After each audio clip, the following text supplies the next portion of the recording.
In the summer, prior to the start of my first semester, the United States military ordered me to 2 weeks of military duty. My duties would overlap with the start of the semester. So I immediately notified the school. I met with Dr. Jerry Camarada, Dean of Students Affairs, in accordance with the school policy. I obtained permission from Dr. Camarada, and as such, those absences should not have been counted against my grades.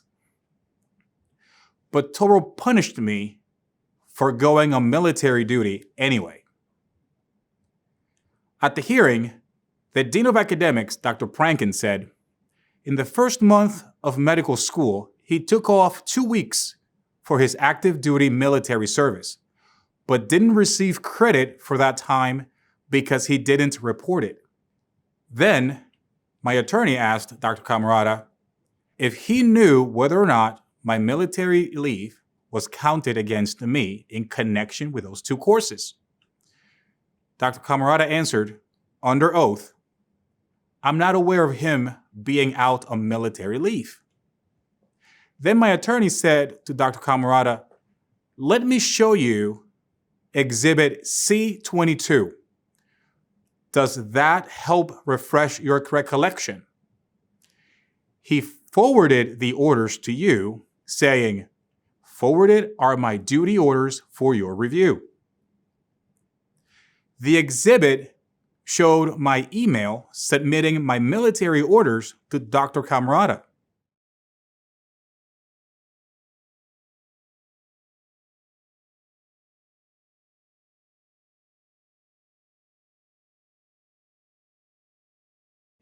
But at the end of the semester, I was punished for going on military duty. Those absences were counted against my average, changed my grade from passing to failing, and Toro handed me a dismissal letter, even though I didn't fail. And I was forced to remediate those 2 courses. Toro's actions violated federal regulation Title 34, Section 668.18. They violated Executive Order 13027 and violated the New York Patriot Plan 3. At Toro, I didn't have rights. Toro has an iron fist for Black students and an understanding and a reasonable approach for non-Blacks. Toro seems to believe in very harsh punishment of Black students. My attorney and I tried to understand Toro's position, but nothing makes sense. Toro has made up excuse after excuse over all this time. It defies reason. They are holding a student's years of sacrifice and hundreds of thousands of dollars in loans over his head, looking at him in the eyes, saying, even if you didn't fail, so what? There is nothing you can do about it. Now, not being able to show that I failed in any way, Toro changed the tactic. This didn't happen in Alabama or Georgia. This happened in New York City, in Harlem, by an institution that receives federal funding.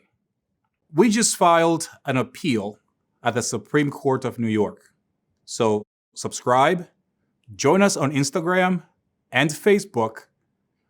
We will be posting this case step by step and more details of my day-to-day experiences as a minority at that school.